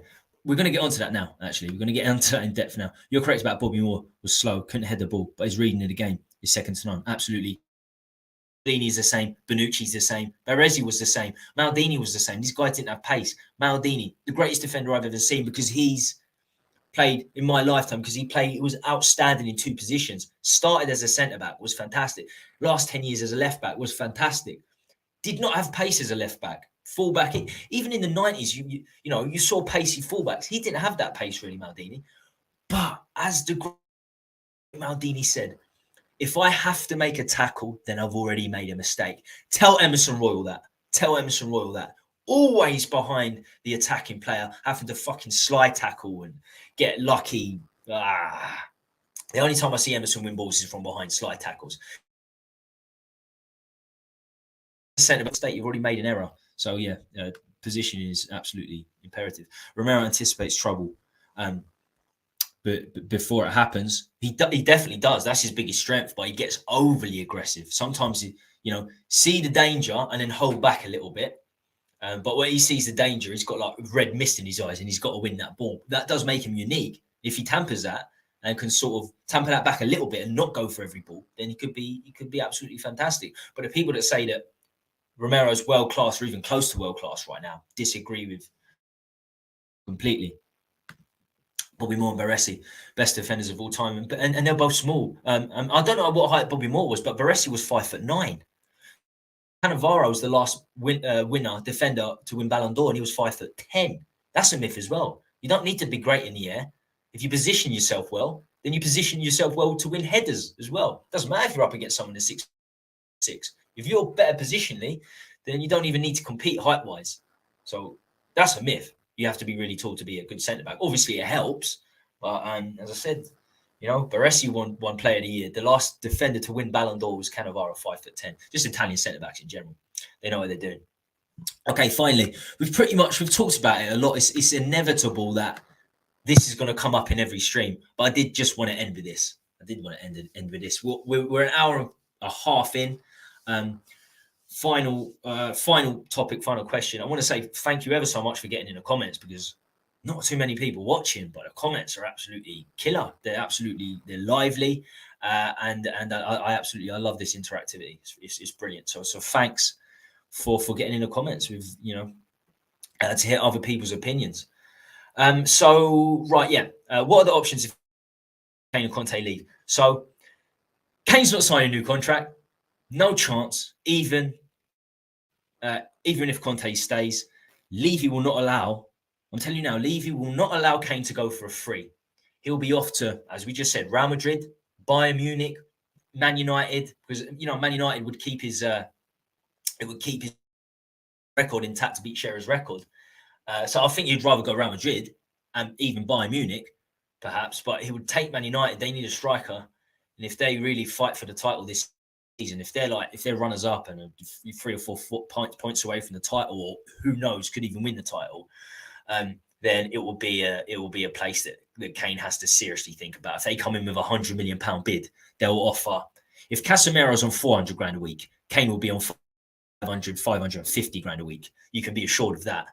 So, I see him going. I think he's got as good as gone, Harry Kane. We're going to lose a legend. We're going to lose a superstar who we will never truly appreciate. I don't appreciate. That's for sure. I don't fully appreciate. I'll take him for granted. We all do. Until he retires. When he retires and we look back and we fucked up what we had in Harry Kane. Not building a squad around him. He should have league titles. He should have Premier League titles, medals all over him. What sacrilege is, not only has he not got any league medals, he hasn't got any medals. Not a single fucking medal. How can you be that good and not have a medal? Not just as a striker, his passing. It will never be replicated. I don't think it will be replicated for as long as I'm alive. I'm early 30s now. I don't think you'll see a Premier League player get top assist maker and top goal scorer in the same season for as long as I live. I don't think so. And that's what Kane offered, and to have not had a single title, for us never to have invested fully after the 15-16 season, 16-17, when we were title challengers, when you got Kane and Son there, is sacrilege. And in a way, I hope he goes off and wins the title. I want him to win the fucking Premier League here. Of course I do. And who knows, in the FA Cup, the Champions League, so he could go with a medal. But there's a slight chance if Conte stays that Kane will stay, but there's practically no chance that Conte is going to stay. So Kane's as good as gone. But what are our options if Kane goes? I've already mentioned one of them, Ivan Toney, and I'll move on to that a little bit in a second. And we've already talked about Richarlison. Richarlison, I'm telling you now, wasn't signed for depth. He was signed as Kane's replacement next season. I don't think it will only be Richarlison. It will be someone like, I don't know, Ivan Toney as well in the summer. We'll use the Kane money, say we get 80, 100 million pounds to go into another striker, and then him and Richarlison will probably be fighting for the number 9 position. I think that will be the plan. That will be the likely way we go. Tony's going to cost, I say 30 million, probably going to cost 40, 50 million. Toney, Calvert-Lewin, it'll be one of those fighting with Richarlison. It's not, it's hard to get your head round. We will only fully appreciate Kane when he goes, and it's just unbelievable. He's not going to win. He's not won a league title or any trophy. It's just crazy. Right now, Conte, where do we go after him? Not Poch. I do not want Poch. The rumours with him going to West Ham could even be true. There's a lot of talk about him going to West Ham. It would be funny to hear what the Poch fanboys will say after that if he was to go to West Ham. He won't. This is what they say. He won't because he loves us. That's bullshit. He needs a job. He needs a job, Pochettino. And I love him. I think he's got a fantastic rapport with the fans, but he's not going to not take the job because of the rapport with the fans. there's much more chance that he returns to Tottenham than he does West Ham, that's for sure. But you cannot employ, this is us, a manager who you obviously took the piss out of by not signing a player for him for 500 days. You didn't sign anyone under Poch for 500 days at one point. And then when you did, you sign Ndombele and Rodon. You sat that manager, bring him back in, and you expect him to succeed without Lloris, without Kane. And he'll always be looking over his shoulder, Pochettino. And he'll be always treading on eggshells. That relationship is done. It's finished. That won't work, the Levy and Pochettino relationship. That will not work. There's absolutely no chance if Pochettino comes back, Spurs are going to be successful in any way, shape, or form. It's going to be Kevin Keegan version 2. Very similar managers, Poch and Kevin Keegan. Mid-90s, Newcastle were fantastic. Never won anything. Ultra aggressive team. Fantastic man manager, Kevin Keegan. Come back 12 years later. Same ownership. And the same problems were there. He was there for 2 or 3 months and he's gone. That's what will happen with Pochettino. But I've got a funny feeling he will be back. I don't want him. But a lot of fans do. And it's not because Pochettino's a bad manager. He's a very good manager. And he was good in 2014. But the guy's got too much baggage. And he's got too much baggage at this club. Levy ruined him, as far as I'm concerned. He's ruined him. And the other talk is Poch going Chelsea. That's rubbish. He isn't good enough. His reputation isn't good enough to go to Chelsea. You know, he lost the Spurs dressing room towards the end. A lot of that was down to the toxicity we had in the dressing room. Players like Ndombele and Lo Celso that weren't willing to work, but he did lose a dressing room. He was sat, I think we were 11th when Pochettino lost his job. And then after a few months, he couldn't deal with the Paris Saint-Germain egos. It was well publicised. He was nearly sacked. That's the first summer he was there. Didn't win the Liga title. Lille won it. The first season he was there. Okay, he turned up halfway through the season, but Pochettino's reputation is not good enough to go to a team like Chelsea. That are up there spending £400 million a transfer window and who absolutely will want to win the title and Champions League. It's just, they won't be looking at Poch, I don't think. As I said, I love Poch, but it will be impossible for him to succeed under Levy. And you got to look at it. We need a project manager next. It's going to have to be a project manager. Kane and Lloris due to leave. Son getting old, 31 years old. He won't leave this season. Maybe the season after Kane goes. I see Son going. I like Thomas Frank. If I had an option, I would probably go with Thomas Frank because you could get Tony in. You could possibly get David Raya in. Both players are rated very highly. And he'll go back to playing a 4, which I think we need to do. It brings the Cam into the equation. How many Cam options are there? You're going to have to look. You're going to have to look outside of the Premier League probably for a Cam option. Maddison would be great, but it's just he's got, as has been said in the comments, and pretty much everyone agrees that he's got a much better takers out there, bigger clubs than ourselves fighting for honours, pay bigger wages. But I do want to see the Cam back. I do want to see an attacking midfielder back to support a striker and just to see a more progressive attacking team. That team will finish outside of Europe, I'd imagine, for 5 years. I don't think we're going to get Champions League. We lose Kane, we're not getting Champions League for 5 years. I don't think, unless we get new ownership. So it's going to have to be a project.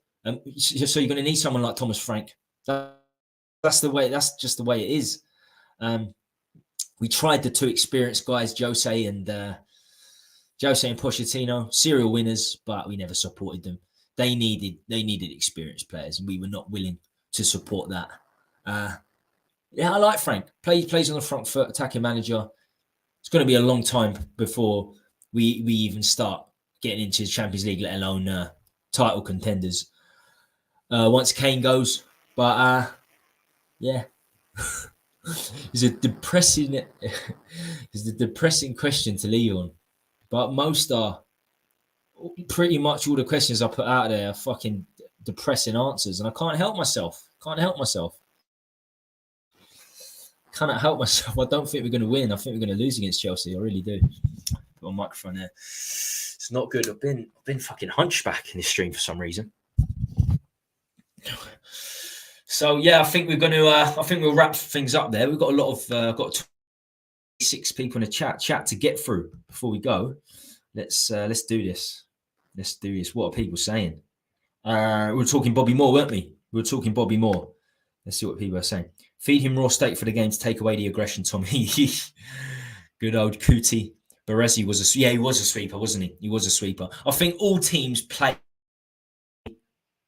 with a sweeper. I think like I used to play centre back, and when you watch centre backs, there's always a sweeper. There's always a someone that chases the ball, goes after the ball, and someone that sits back. So there's always a sweeper to a certain extent. But back then, there used to be an out and out. You literally sit in the box, and Baresi used to do that because there wasn't as much pace up front, so you couldn't get offsides. So you could play ultra deep with a sweeper back then. And Baresi was the master. 5'9" centre back. 5'9" small for any position now, but for centre back to achieve what he's achieved is incredible. And further is further evidence that you don't need to be tall to be a great centre back. Martinez at United, good examples. Don't need high centre back, absolutely. I think Martinez is going to go to centre mid or left back. He played a lot of football left back for Ajax and looked very good, but equally centre back, he's looked very good in the games I've seen him in. Maldini, Bosch, Maldini, incredible. All right, Kane's so much better than Haaland. Overall, all round, absolutely. But to be fair, at Haaland's age, you know, Kane wasn't assisting the way he is now. So, yeah, it's going to be interesting. Haaland's not going to beat. I don't see him beating Kane's record. I don't, because I don't think he's going to be at Man City his whole career. He'll probably go to La Liga or Bundesliga. But whatever happens, the comparisons of those two, regardless, you know, Kane is beyond the legend for this football club. And he's not world class because he didn't win a trophy. A lot of Arsenal fans spout that. A lot of Chelsea fans spout that. It's bullshit. He's world class. Tony Brentford. If us the smallest with a Tony Brentford, I like Tony. I think he's one of the better options we can get. I think we could get Maddison if nobody else come in for him because he plays for Leicester. We could get Toby back would be decent. We could get Ivan Toney because he plays for Brentford. It's as simple as that. That's where we have to look now. We can't look at top nations. We can't look in the top leagues with the teams playing in Europe. We don't have the money. We're not willing to spend the money. We're not willing to spend the wages. And why are they going to come to us? One trophy in nearly a quarter of a century. There's nothing for them to be sucked into coming to Spurs. Absolutely nothing. So that's why we have to go for the Porros. We have to go for players playing in Portugal and Holland. I'd say more risky. Nothing less, more risky going in those leagues. I think that's sort of where we have to go. If us the smallest word with the biggest meaning, in my opinion, is Conte will leave, but I feel Kane will stay and sign a one-year extension with a get-out clause. The best we can hope for with Kane, for me, is that his deal runs down and he leaves on a free next season. I think we'll sell him. I think there's a gentleman's agreement in place where he was going to go this season. I think Son's probably heard about that, and it's one of the reasons his head's gone down because we know Son, he's just not as good if Kane's not in that assisting position. So I think Kane's gone. I really, really do. The best we can hope for is if he holds out for that final season. I don't see him signing a new contract.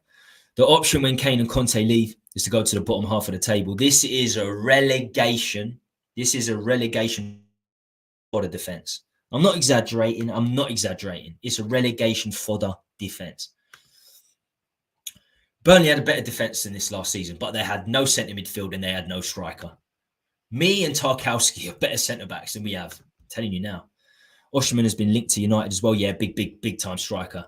He's having a great season. More longevity due to age. If the price is around the same, they might choose a young player. Yeah, that's very true. He is he's a brute. And it looks like he's going to win Serie A with Napoli. But they signed him for like £70 million themselves. 7-0. So he's going to take a huge bid. But, you know, we know Man United have got the money. They need to fucking pay for a new stadium, Man United. They need to stop spending all this money. Like, Old Trafford's a shithole. The amount of Man United fans I talk to and they just fucking hate Old Trafford. They need to sort their stadium out before they keep spending £150 million here, £200 million here. Options after Kane leaves. Follow Arsenal or Chelsea. Laugh out loud. Kane quality and winning any Tottenham will be used against you guys forever. Yeah, I suppose. It's true that we deserve it. Levy deserves it. Richarlison needs to be replaced and bring in Tony and one other. Richarlison's going to be there next season. And he's going to be either on the left wing or as a striker. during the World Cup. I wasn't thinking this at the time when we signed Richarlison, but during the World Cup, when I had a lot of time to think, because I was getting fucking bored, I wanted club football back ASAP. Richarlison has been signed as Kane's heir. That's how I see it. I agree. I think Richie was brought in so teams couldn't ask a ridiculous fee for a new striker to replace Kane. Yeah, that's another way of looking at it. The Napoli manager Spalletti, he's awesome. Spalletti is volatile, to say the least. He is volatile. He's lasted like 4 or 5 days in managerial jobs. He's been around a long time, Spalletti. He's never won Serie A. I think Roma finished second 3 times on the bounce under Spalletti. So it's going to be huge if he wins at Napoli. I love Spalletti. I'd love him as Spurs manager. I really would. He's an old boy, but Roma started the false 9. They started the false 9 situation, and they done it with Totti up top, and they were forced to do it with injuries. Actually, Spalletti under Roma under Spalletti, and he's the one that started it, believe it or not. And then Totti was at the forefront of it. So he's an outstanding manager, and he deserves Serie A title. I think De Zerbi could be our next manager. The problem I have with De Zerbi is he's replaced Potter at the start of the season, and we're still only halfway through the season. So I think he done well in Italy, but God, it's too early. It's too early. But then, to be fair, Pochettino only had 1 good season at Southampton, and we brought him in, and it worked out fantastically well. We need a fresh manager. We need a manager like Pochettino in 2014. As I said, he's got too much baggage now, Poch, and going to a club, being employed by a club that sacked you with the same owner. No. This is doomed to fail, but I think there's every chance it could happen. There is no gypsy in Poch's blood, so he's not going to West Ham. De Zerbi is a good shout. A lot of people are talking about him. De Zebra is a good shout. Still very, very early days even for him at Brighton. I need to see more from De Zerbi before I say he's the right choice. Let Premier teams work out his tactics. He uses automations similar to Conte. We badly need a guy. Exactly. He's been there. Hasn't been there long enough. But then, what other options are there? Without Kane and without Lloris and losing our experienced players, Sonny's last legs doesn't really matter in many ways. It's as bad as it is. We're not getting into the Champions League for 4 or 5 years if Kane goes, minimum. It's going to be a tough decade, I think. We're supposed to wrap it up, but I've got so much happening in the comments, and I love it. And we keep going. Chelsea would take Poch in a heartbeat. I don't think so. I don't think they would. I think they're. If you look at them this season, absolutely. But overall, I think they've got bigger ambitions. And quite frankly, Pochettino lost the league title to Lille in his first season at PSG. He's failed. But then I suppose they took Tuchel after PSG. Stranger things have happened. They have happened. I don't think so though. It was. If I was a betting man, I'd put my money on Poch. It seems his return is written this. Yeah, I would put my money on 2. To be fair, that's right. Good show, Tommy. Cheers, man. Cheers, man. I think that was 6:44, but we're still here. We're still going. Sonsup Bell's Sonsup Bell is the future. Oh right, the Chelsea boy that we signed, the young Chelsea boy. We need some fucking future. We need a future. That's for sure. We need to be uplifted. Don't know if Dane Scarlett's it. He certainly needs at least 1 more loan move, that's for sure. Klopp won't come to another Premier League team. I could see him replacing Nagelsmann, going back to Germany if Bayern lose the title. That's if he leaves Liverpool, of course. True soft. We've been linked to Alex Scott a lot. That's probably the level of creative midfielder we'll sign. Is he Alex Scott? It's a bloody Arsenal commentator, isn't it? Arsenal female commentator. There's Alex Scott that plays for Bristol City as well, isn't it? I don't know. Don't know what I'm saying. Smash the like if you're not gay. Fucking hell, come on, man. I wouldn't mind being linked to Alex Scott. That is Alex Scott. Who started the false chairman, Tommy? Porro, a very good signing. He is a great player. He's certainly the player we needed over Maddison. We've come to that conclusion. Spurs always make the wrong decision, so that means Poch will come back and fail. Absolutely. There's no way he's going to succeed. Conte next season, if he stayed with Kane gone, He's not getting top 7. There's no way. So Poch, successful season would be 7th, but I don't think Poch will even be 7th. We know Liverpool are going to be better. Chelsea are going to be better. Newcastle are going to spend more money. Arsenal's players, 21-year-olds, 20-year-olds, are going to be better. And they're going to sign more players. Man City, they're going to do very well to the top 7 without Kane. That is for sure. Very well indeed. But we will leave it there. We are actually going to wrap things up now. Thanks for watching, folks. Really, really appreciate the support. Before we go, please, if you haven't already, give us a thumbs up. That's how we keep the channel rolling. It improves the algorithms and it keeps the content coming. And of course, subscribe if you haven't already done so. It does make a difference. Yeah. All the best, everyone. Bring on Chelsea. Those of you who've been here throughout the stream know that I'm not predicting anything great. But who knows? Law of averages, we might get something. We should. 4 goals in 10 games, we should really. But yeah, I'm not optimistic. Stay safe, stay free, and stay classy, Lily Whites. Adios, amigos.